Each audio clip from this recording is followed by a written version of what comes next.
Great rising, everyone. Taking a stroll through Central Park right now and just enjoying the last early rising here in New York. It's great to travel with family and the children and stuff, but you know, these little pockets of peace right here, not just with the city, but also with the children and you know, everybody wanting what they want. It's a huge sacrifice, but it makes me reflect on just what parents do to just give their children experiences. I know my father and my parents, they've done an extraordinary job growing up and allowing us to experience so many different things in my childhood. And I know it came with a great sacrifice, not only the work that they and we put in to make things happen, but also the actual process of it actually happening. It's just incredible. And you have moments where you see your children just laughing and smiling, and then there's other moments where you see your children just, man, you know, pockets of energy, balls of fire, you know, hurling down from heaven. But at the end of the day, it's the experience. That's what family is, and I just love it. I just try to embrace every single part of family and these moments of travel and stuff like that.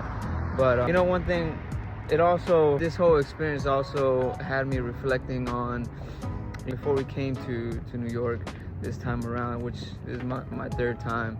My wife's family, some of her family live here, and it made me reflect on how we perceive things to be from what people say, because there's so many people that I've heard in my surroundings just say things like, oh man, it's crazy over there, and, you know, be careful, this and that. And I was reflecting on the scripture that says the earth is the Lord's and the fullness thereof, and the peacemakers shall inherit the earth. Right? Those two scripts were really prominent in my thinking this time around.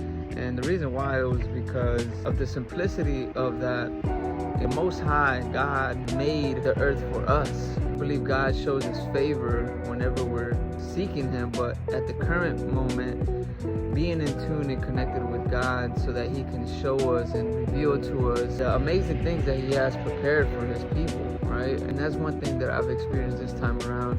Coming to a city like New York, I dominantly like to go on vacation to the beaches, to the woods, to the mountains, and seek for that peace. But, you know, being over here, I've had a lot of peace as well. And I believe it's all due to perception and how we perceive life to be. You know, so many people walking around, living their own lives, doing their own thing, and everyone has an agenda and everyone has a purpose.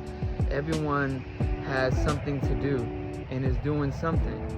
And when your sole purpose is to experience life with your children and your family in a way that you can just have experiences and memories, the more that I've noticed being here this time, that life and all its surrounding in every culture can be so enjoyable.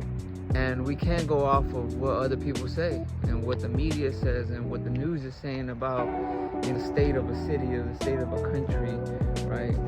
The Most High goes before us, and he prepares the path for us so that we can rightfully enjoy everything that we can enjoy. So all to say this is that it's been great here. If you haven't been here, honestly, it's like going into another country. The culture is so different. It's such a mixed culture, but I see the people, and that's what I like to pay attention to. The people have a story. The people are all looking at the same reality as you are with a different lens, right? The architecture, guys, is just phenomenal. People that know me know that I just love history.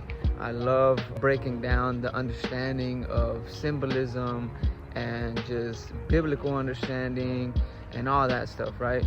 And we all know that history has been tainted and manipulated, right? But when I come out here and I read architecture and the landmarks and stuff, you can't help but to pay attention to what your eyes are truly seeing, which is what is right in front of you and what makes more sense. And so we can go off of books, the literature, and what man wrote, but when you disconnect the doctrines and the indoctrinations of man, and you simply look at what's being presented in front of you, it is drastically different. It is drastically different. The narratives change. And the museums, guys, is just phenomenal. Man, I tell you, if you haven't been to these museums, the Museum of Natural History, the Met, which is the Museum of Metropolitan Art, right? These museums just have so much so that we can see and really behold with our own eyes. And I tell you what, it's groundbreaking to out of the classrooms and get out of the text and the books and to truly just see these things for your own selves. And not just you and your own selves, but your children. And we see this throughout history. The strong will rule. Remember, guys, it is the wise that rule the strong, because we don't rely on men's strength. We rely on the wisdom and power of God, because we live in such a small box, in such a small world, in our daily routines and stuff.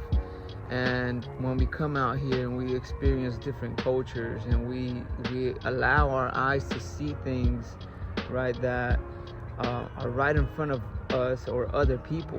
When I speak to New Yorkers here, a lot of them haven't even gone to most of these landmarks and places that people come from around the world to see and to witness. And that just goes to show me as well that even in Florida, how many people live in Florida for years and they rarely go to the beach, or we rarely go to what Florida has to offer. And so it just allows me to reflect on how, and I mean, look at that sunrise right there. That is beautiful. And it's things like that make the world of a difference, right? Because from all the things that I see on media, I wouldn't expect a sunrise to be like that in New York, right? All you see is this garbage street and the city, and of course there is pieces of that, right? But and fragments of that. But once again, guys, program your eyes to see the beauty of God. That's the message, that He has put so much beauty in front of us. And our nature tends to focus on the negative. It tends to focus on the negative. Look at these colors. It's just amazing.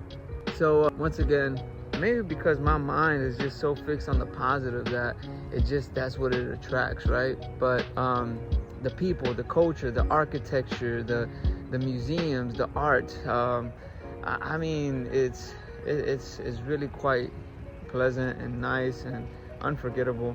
You know, we also love to experience and see our children's reactions to different ways of life. That's also a fun and amazing thing to do. But the whole point is, guys, is to focus and reflect on the things that God has prepared for you. Expect great things out of God and the Most High. Just allow yourself to be opened up to His beauty and His glory on this earth. No matter where you are, right? No matter where you are, there is beauty and just great things to behold. We just have to program ourselves and allow God to program and rewire our mind to see the things that He wants us to see, and not to always focus on what's negative out there and what people say is negative. And so, love you guys, love everyone, and hopefully we take another vacation to somewhere else, somewhere that we can experience more things like this. So, God bless you guys. Peace out.